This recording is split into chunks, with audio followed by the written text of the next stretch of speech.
spammed by ads. Instead, you can just focus on watching these beautiful games. Imagine right now, the game begins and there's a 12 villager pull, but oh, stop!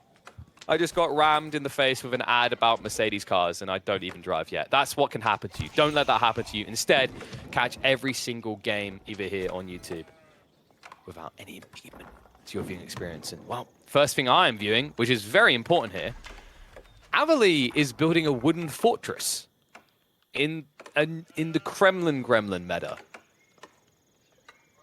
Huh?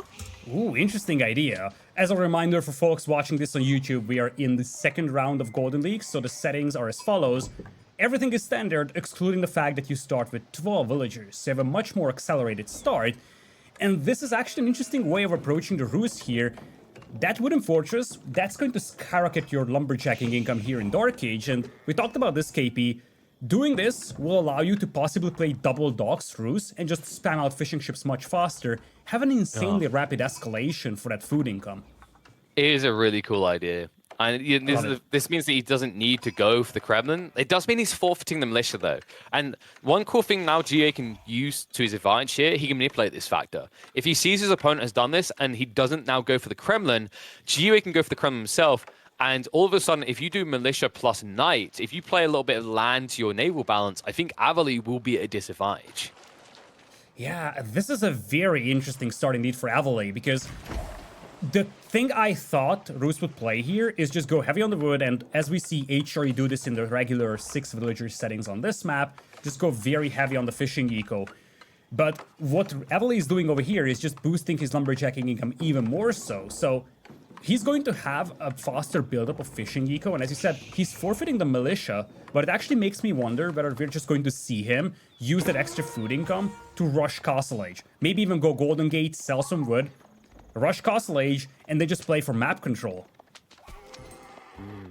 The problem is, like, whenever you rush Castle Age, you're not getting anything to give you an edge on naval. Not immediately, right? Like, you know, you can get the extra blacksmith upgrades, but there's nothing concrete that you feel solidifies your control. So quite often when we've seen someone rush Castle Age, you end up forfeiting any sort of navy presence, which is a big deal with all those deep water stacks that you would have been funneling up the wazoo as the ruse, right? Like by the time you're talking Castle Age, even if you rush it, you probably have like 8 to 10 fishing boats.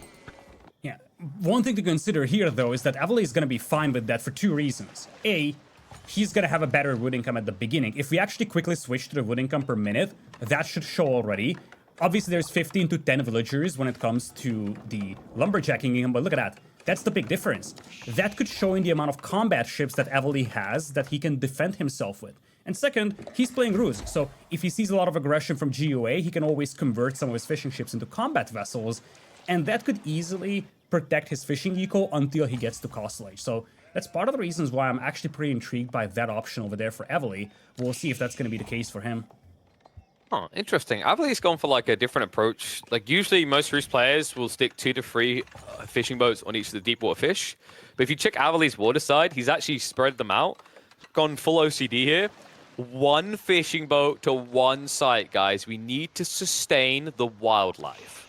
Oh, wait a second. He's doing something else too. This is actually pretty clever. He's making transports. Transport? Yes. He's actually making transports and converting them to fishing boats. Now, let's take a quick look at the actual trading time of those transports, because if we compare that to the fishing ships, what you can see is that it trains much faster. And the idea here is that obviously it's going to take some extra time until you convert them to fishing ships, but you can pop out ships from your dock much faster. This is such a clever idea. He doesn't need a second dock because he can just do this trick, still use his dock full time, no breaks, but he's going to have much faster output of fishing ships, or, well, quote-unquote fishing ships in the end.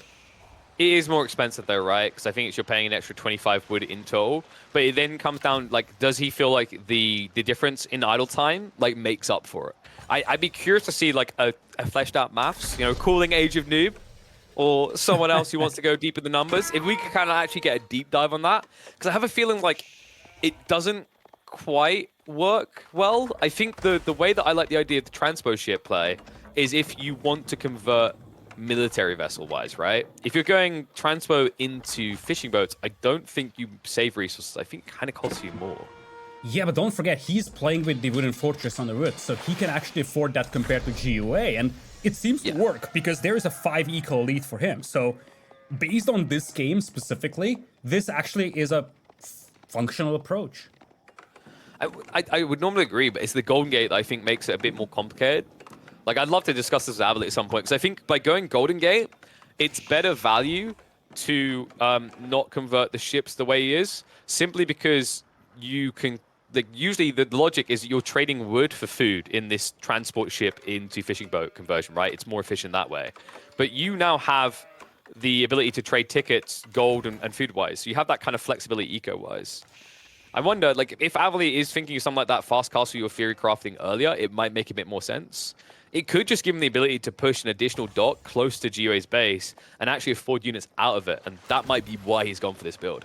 Yeah, so far it seems like he wants to play very aggro on the water, multiple docks being dropped, but I think the thing that really shows his strategy is his wood income. He went for a lumberjacking upgrade, despite having the wooden fortress even there to boost this. He wants an insane influx of wood, and that kind of shows that he wants to go heavy on the naval department, contrary to GUA, who's kind of stacking up some food, also banking quite a bit of gold, so...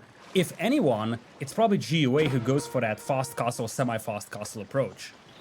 I think part of this could be him saving for the demo ships. It's been a popular play, right? If you feel threatened or at a disadvantage, just save enough for 1 or 2 demo ships, so if the opponent ever comes in, boom. Like, sometimes you'll even see players kind of pump them, right? Set them up, queue them, and then cancel them repetitively. It's a bit of extra micro to work on, because if you slip by a second, whoops, I've got useless demo. But it also ensures that you immediately have a response for what is now going to clearly be an imminent raid. So far, it's just a bit of a poking and probing on the water. Neither of them are really willing to commit, but that's no surprise. You always have to respect the Roos's ability to defend their fishing eco. And you see, there's just no use for these combat vessels right now for Avely when it comes to pressuring GUA's fishing eco. Who do you think this naval stalemate actually favors here, KP? It actually should quite easily be Avely, like long-term, because of the Golden Gate. But I think the militia variable can't be slept on. Like, if GUA times it right, gets enough food together, and pushes 12 militia in, the idle time he'll achieve and the amount of villagers he could slaughter into Avely's base could just give him the edge to go full land transition, even if he does end up forfeiting the water side. Yeah, that's a good point. I 100% agree. He hasn't yet pulled a single militia, but given the fact that there is a wooden fortress protecting the lumberjacks of Avely, pulling just 2 militia to harass is a terrible idea. Instead, as you said, he's just collecting tickets for the militias and then just popping them out all together. For the time being, both of them are also adding some knights though.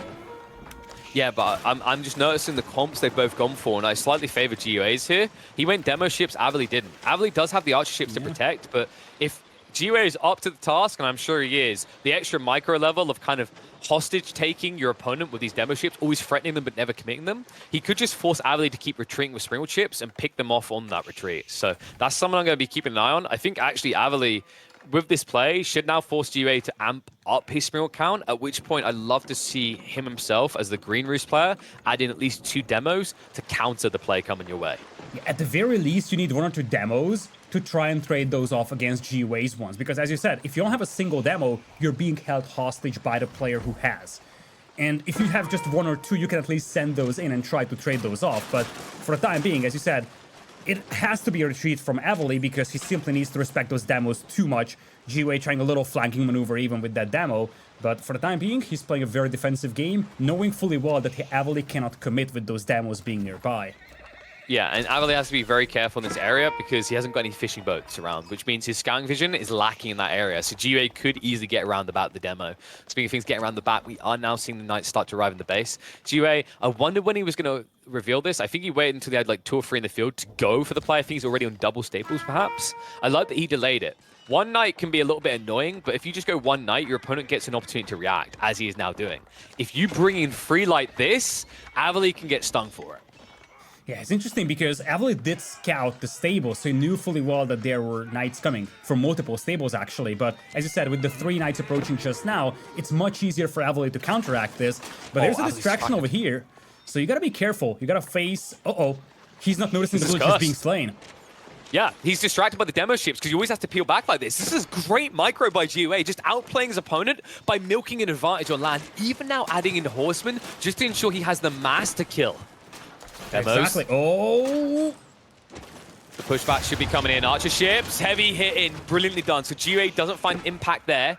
And he needs to be careful because he got a little bit distracted himself in the way he was microing those knights. It means he finds himself at a huge disadvantage when it comes to sheer naval vessels. And this is why those demos are so valuable. Avil, he's at much higher risk on the waters than GiveUA is. GiveUA can't really lose his entire fleet in a blink of an eye to a demo because there are no demos for Avil. On the other side, Avil always needs to pay attention to the water. That means he's going to be distracted on land, ended up losing his gold miners because of that. GiveUA, he's forced to take this fight, but it doesn't look like a good one for him. He needs to get the demo ships out. Now remember, this fight is taking place right next to one of the docks, so a pullout could instantly punish Avil, especially if he doesn't have the archer ships on the right side of this. Demo around the back. Look at that heavy hit. Not good enough. Great block. Avil, he pulled the archer ships to the south side of the battle, ensuring that the damage would be minimal. Yeah, this is now a trade on the water and the land as well. Avil took a big beating on his lumberjacks and gold miners, but now GiveUA, he's about to lose his fishing eco because he can no longer fight this army off. His knights are getting cleaned up, and Avil, now in a commanding position after managing to survive on land against those knights and also getting rid of all those demos that GiveUA had. It feels like GiveUA, for a moment, it looked so good that he had a clear, sheer plan, but Avil, with this comp, very surprising the way he was able to do this with 0 demo ships. Just a great innovation, not being forced to go in for the Kremlin that we're used to seeing here. And being able to play a 2-unit naval comp that hasn't been seen in a very long time. Like, demos have become a pinnacle element of Age of Empires 4 naval play by the time you have 6 boats, but not in this game. Avil has shown us a different way. Indeed, now water gone for GiveUA, his fishing eco is going to disappear, and this is where Avil could start considering, maybe I could go Consolidates because I have an insane amount of food income that GiveUA doesn't have, or this is where you have to double down on land, knowing that this is the only option for GiveUA to come back into this game, and that's exactly the case. GiveUA now going very heavy on the Knights department, and don't forget, Avil doesn't have access to the militias. I noticed that Avil is holding on to a lot of wood right now. So his logic here is I want to take out the docks and then I'm going to convert all these into fishing boats. At that stage, I'll have plenty of food to hold you back. Another issue I see for GiveUA, this seems like his kind of all-in smart play, just mass knights. But if Avil, yeah, there we go. If he just preps mass spears, the militia are on a timer and the knights have no way in. This will quite simply be a failed assault by GiveUA. There is no simple way for him to breach this base fast enough. That's the problem, right? Avil is even trying to get some walls up. Those will be a little too late. But don't forget, there are multiple wooden fortresses back inside the base of Avil. And sure thing, well, actually, we got 18 militias. That's actually pretty intimidating. Oh, but is it going to be enough? I don't really think it's that intimidating, though. Like, you have to run around the backside of the base because of the TCs. Spearmen are constantly being spammed out that can just hold you in the choke points. True. Like, these militia, by the time they reach the base, they've got, like, what, 50 seconds left? And they're not even all here. Exactly. Like, worst case scenario for Avil, he garrisons the towers, garrisons the TC, and the militias will expire in less than a minute. And even if he has a lot of idle time on him, he has an untouched fishing eco now, as compared to GiveUA. So he's more than fine just garrisoning everything, letting those militia expire, and then just going back to usual business. Exactly. And, you know, he's got wheelbarrow, right? So it's a quick retreat. It just feels trivial to try and even chase this at this point, but nothing else you can do with the militia. It really doesn't matter. No, it doesn't matter. Don't be baited by this. Like, he has so much eco value on water that if he loses all these villages, Avil is still ahead. That's how absurdly strong the naval side is. Okay, scrap it. We haven't got time to talk. We'll have to come back to it afterwards. It's a good idea, though. So we're back into the game. It looks like Vodka was able to supercharge his PC by replacing his water coolant with Red Bull. Not sure that's long-term going to be sustainable for the PC system, but at least it'll be enough to get us through this game. Hopefully it will be, and as we discussed, it's 69 eco against 51, just 8 army for GiveUA. Most of the army for Avil that you see at the top of the screen is actually combat vessels, but he's just now converting them. He dropped from 13 arrow ships just to 9, increased his eco by 10, and you see his entire fleet is going to be converted into fishing eco, and his eco lead is just going to be monstrous. And this is why you should never look at numbers too much. He's trading. Yep, he's actually... Okay, but this is also why you should never look at numbers too much, Lidakor. Like, you look at that military pop count, you're like, wow, GiveUA has a sizable army. All of a sudden, half of them become like 4-year-old drama actors. Ah, I'm dead. Just fall to the floor as 80 militia disappear. Oh, God. It's always the debatey feeling when you watch Melissa Mass. And this raid him. He'll kill some villagers maybe, but there's just too many spears here. He actually gave Avil the answer with his only all-in option. By going into Militia Mass Knights, Avil needed just 1 unit to hold this back, and now he's in full control. Exactly, and GiveUA knows fully well that the Abbey is coming up. GiveUA will try to catch up, but he's down by 30 eco. And the thing is that Avil, as crazy as it sounds, he barely needs land-based eco now. He's got wood and gold from the trade, he's got food from the fishing, and GiveUA has no tools to pressure that. So right now, even with these knights roaming the base of Avil, GiveUA is actually struggling to hit the eco really hard. I mean, there are a lot of injured villagers, though. That's a decent amount of knights, but... Okay, Geo can be a god. We know that, but no, okay. I was about to say, can he select each individual knight and target each individual low HP villager? No. So he'll get some picks here, so not too bad, right? He sniped a decent amount of villagers. In fact, if you look at, you can see it's 30 worker kills one side, 7 the other. But like the issue I do see is like long-term GUA doesn't have the fuel. You look at the food incomes and this looks competitive, but you have to remember that's because GUA is now hoovering up finite resources on land. Yeah, in fact, he's actually taking one of the hunts that belongs to Avil. That's not going to be sustainable in the long run. And yeah, he's doing what he can. The use of these knights is really terrific. He's just doing such a wonderful job harassing those villagers. Problem is that without water control, there is just not much ground for him. Avil, in fact, Avil should continue to add fishing ships and trade vessels as well, because he knows fully well that GUA has no tools to harass that. And I'm just getting worried that the GUA, he probably has like 3 minutes to do something. Maybe. I feel like 3 is a very much positive I'm a generous here. person. I'm a generous person, okay? It's Christmas early. Okay, now he's got 2 minutes and 15 seconds. If the rest of the villagers die, he has 2 minutes.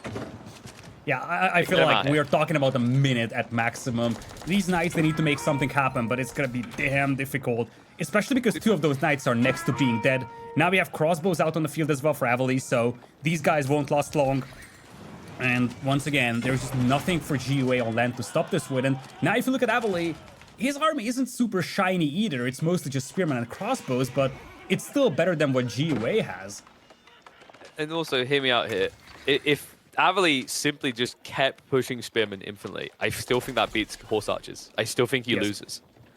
It's so with insane. The flood he has, absolutely. But even beyond that, right? It's like the cost efficiency in conjunction with the fact that spearmen chase for so long makes it very difficult for horse archers to start back. Start back on a map that is shorter to reach to your base as well, and where you have all these pocket ecos, so you eventually have to defend or be idled up anyway. It's just a losing situation. So I think GUA probably just going to take a little bit of time more or less to think about what he can do next game, because this one is done. Well, unless he gets a good conversion. What's the counter to spears? The melee, they can't reach him, right? Okay, they can just run away. Yep. Runs away from the conversion. Still, though, GUA is trying what he can. Though let's not forget, folks, he doesn't actually know how behind he is when it comes to the overall eco. He knows that Avil has the water. What he doesn't know is how big of that water eco is. And from his perspective, he also killed a lot of villagers. In fact, let's talk about that for a brief moment. He killed 42 villagers in this game, contrary to 13 from Avil. So that's part of the reason why GUA is still sticking in this game.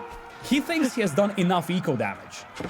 It's like a medieval version of the modern concern, right? They're replacing the fleshies with robots. Back then, it's like they're replacing the fleshies with wooden entities, in this case, fishing boats. But you can see why it's a concern. You know, if it's comparative, a robot issue to back then, it looks like it's very efficient to replace humans with fishing boats.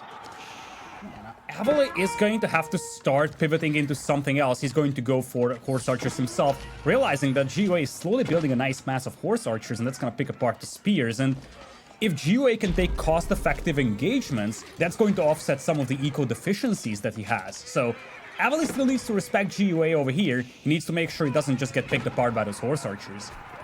Yeah, and by GUA going for the deer on his opponent's side of the map, he did give himself a little bit of a ceiling, right? So he didn't exhaust his own deer too quickly. But, Avil? No, too late!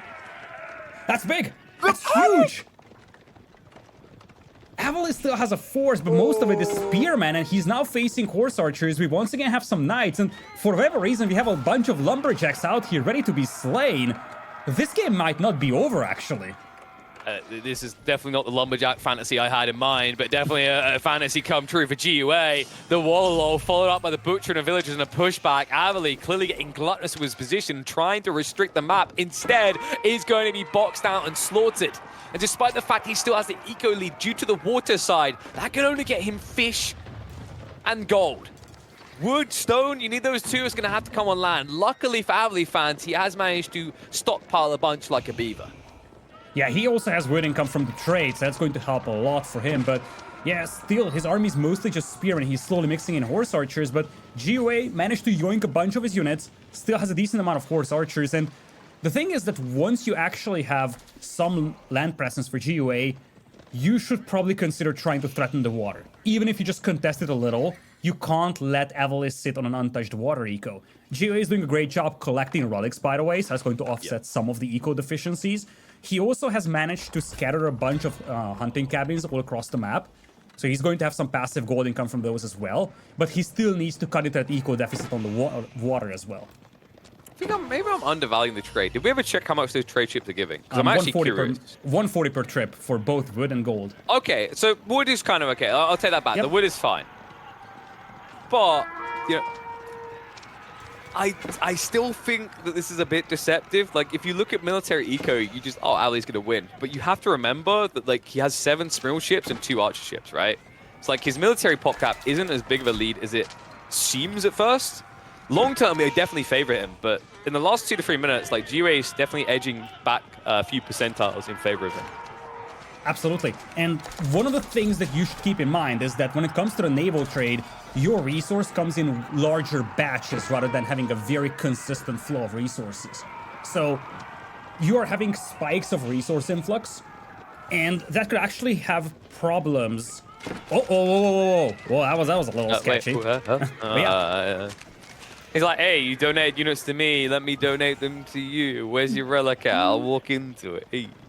Yeah, so with that spike-based resource income, it's a little bit more difficult to consistently produce units. For now, he's fine because he's got so many traders that it's a near consistent income. But especially if GiveUA decides to harass the water a little bit, maybe try another dock, then if he manages to sink a couple of those trade ships, that resource income is going to plummet pretty heavily for Avil. Okay, I take back really what I said, like this being fairly even now. Avil, similar to the Mongol on Rus experience that we saw historically, discovered that walls would be a good idea. And now that he has those walls, Avil's more content with the state of affairs. Like, GiveUA has this big issue where he built mass cavalry, over 50% of which is archers, and now he has no way of using them to kill more on land, right? He has to actually fight an army. Yeah, make no mistake, GiveUA is still in a very precarious position over here. As long as there is water here for Avil, GiveUA is in a very tough spot. But I guess the point is that his position is slightly better than what it used to be 10 minutes ago, let's say. Living on a prayer. He's like, can I get this relic involved? You guys said I need a few more of these to wall and get back in the game. Now, GiveUA has set up land eco, right? We can actually see he's got into farms. I would have loved to send a second TC. I think a second TC, with how slow Avil's been playing this, might have allowed him to look more competitive in this game. But I think because of the way this is just playing out, we're inherently reaching a point where Avil's finally going to realize it's time to stop playing with your food, and it's time to start eating and digesting. Exactly, it's 100 army against 55, although some of that for Avil is in combat ships, but this is a fight that now he's willing to take. A lot of tanky armored units on the front line. There needs to be some conversions here for GiveUA to make this happen. Oh, for the time being, he's just going to slow them down, though. Been there before, not letting that happen again. Mr. Wallowave is going to fail. GA trying to overlap them, but doesn't work to his advantage. Feels like one of those situations, if you just let your opponent go through the choke point, maybe you could push him in and trap him, but now I believe that is, let me check my gun. I'm all out of wall. I think this is the end. Yeah, GiveUA is going to have to fall back. Production buildings being torched down over here. Avil could even try yoinking the relics. And right now, GiveUA is just hoping for those spearmen to arrive in time to deal with the knights, because the horse archers by themselves, they won't be sufficient. Yeah, he's trying to use the archer mass to start a step back and like annihilate his opponents playing in choke points, right? And you know, this militia pull seems good, but if Avil just baits it off to the side and most of them aren't involved in the main engagement, it doesn't matter. Like, that right there is a problem. Like, the militia just wasted 10 seconds to chase one crossbow. It's worse than that. They're fighting crossbows. They're fighting crossbows, not the knights. That being said, with the Saints' blessing also being there for the horse archers, plus the militias, this is actually a good enough fight for GiveUA. Oh, wait, they're reloaded now. Go, go, go! The Wall Avil! Avil, what are you doing? That was a split second too close. That was too close. I am surprised. Avil, after the last time, he says, no, I only lose when I panic. Wall never happen if you commit. I'm pretty sure some people are actually going to take that into their pub games and blame me now when they lose to a Wall. I was a bit worried there, though. That was a little bit too tight on the crossbows. Avil, I think, yeah, this Mangonel is more, it's like the Emperor of the Roost now for GiveUA. Kind of. I mean, GiveUA is really trying to hold on to this one. And strictly speaking, he has done a terrific job, but part of the equation here is that Avil has been banking resources like a madman. 7,000 with 3,000 gold out there for him. So, yeah, like, if he spent those resources on a couple of mangonels, or essentially anything, to be honest, he would have won this game by now. Like, I'm just trying to think what the logic is here. I mean, it's because he needs food gold, right? Like, his comp doesn't use wood. As you said, he can use some for the mangonels. But, like, there's nothing he can upgrade to eco-efficient-wise, right? Like, you're not going to go from fishing boats to farms. That's not better. You're not going to go to, like, gold workers instead of trade ships. That's not better. He's just kind of in this awkward situation where the logical play is to say, I think we need Imperial Age. And I'm pretty sure he has enough wood, gold, and probably tickets in the Golden Gate to just do that right now. Yeah, very likely. He could just buy the food, go into Imperial. Or he could just go mass mangonels, honestly, because if you look at the army of GiveUA, almost exclusively horse archers. So you could probably just go for the mangonels and deal with those, but instead, he just continues to bank them, and that kind of allows GiveUA some breathing room. Still, though, very feeble economy. Minute 27, still just 70 eco. Avil's like, man, the French never win, so I'm going to play pseudo-French with this many knights. 43 and counting. Oh, can he trap them? He's not even in Imperial Age. He can trap them, but he now has no wall to use on them. It's the problem. And they're not really trapped because there's a gap in the wall, Lidakor, that leads right into the base. Oh, that's gonna hurt. And not a lot of militias available. He just used his tickets like 1 or 2 minutes ago, and that's a big flood of lancers. This is what Avil has been preparing. Realize that he's up against horse archers mostly. He can just go for the heavy cavalry, and even if GiveUA had spearmen, which is not something he really has, he would struggle to catch up with these. Wood, food, take them all out. Farm spread out on the backside. Avil this many knights, and you just saw at the minimap, GiveUA's entire assault fell apart. They just got a message from home. Dear warriors, your wives and children are being slaughtered. Please come back soon. Yeah, I feel like the message was closer to the help scream. Oh, no, they just heard a wall like, well, those aren't happening for no reason. Well, he converted the knight. One whole night! See, once again, like, imagine if those horse archers went south on body blocks, he maybe gets the wall off, or gets a few knights. Instead, he's just wasting time. And you know, all I'm now looking at is exactly, Vodka knows, is that Avil has built a second wave to come in from the north side and is finally going up in the Imperial Age. I'm expecting GA to immediately call it the moment that tech up completes. Yeah, he can't stop this one. His eco is down to just 51. He should very well know that he's behind now. We've been talking about this. He's been killing villagers for quite a while in the first half of the game. Probably gave him the false hope that he could still come back into this one. But in reality, his eco was always much weaker than his opponents. But now he should know it. He has seen how many villagers he has lost. He should know fully well. Right now, what he's hoping for is that he can clean this up and maybe mount an assault. But with the Spasskaya Tower being finished in the middle, that hope is going to disappear in a second. And that should be the moment where GiveUA probably throws in the towel, but we've seen he's quite the champ. He's willing to go the mile. He's thinking about the positives here. He's like, well, so far, statistically, I've wallowed more than 99% of the community in a game. So if I keep going, I can make it an even better rate. Don't lie. I don't lie. I know you're all out there. Just admit it. You never have had a wall. I'm there too. I never get them off. They never happen. See? That's me. That's my type of wall. I mean, he's trying his best. Let's give some credit to GUA, but right now he's just trying to hang on to a game that seems to be gone for him. And now Avil is going very heavy on that stone mine. Mind you, he captured a sacred site in the middle, and he's got ultimate water control where the second sacred site is at. So he could start the sacred site countdown in a second. As I'm saying that, there it goes. So now GUA is even on a timer, down 1 age and down 100 population. Is Avil just building a giant funeral pyre to throw GUA on? He has 11,000 wood. Alright, you know how like pro players need nicknames? After the first game and this one, Avil's nickname, even though he's not Canadian, is the Beaver. He's the Beaver. Or the wood, I don't know, like Woodpecker. He's the Woodpecker. There you go. How many TCs is he building? He's trying to catch up in the eco department, but this is coming too late. As you said, he could have done this 10-15 minutes ago. I guess he respected Avily's forces too much. Maybe he thought if he goes for that, Avil is going to overrun him. But given how passive Avily played that, that would have been the time to do it. Now it's too late. Lidakor, you have 50 knights, and he's so threatened by more Wallows, he prioritizes burning the religious buildings over the landmarks. Oh, the Mangonel is not getting taken down. And Here comes Daddy Wallow. Nope. Big nope on that. So, GUA, like, he knows he can surrender early, right? I'm just kind of curious at this point. Like, I respect the holding on.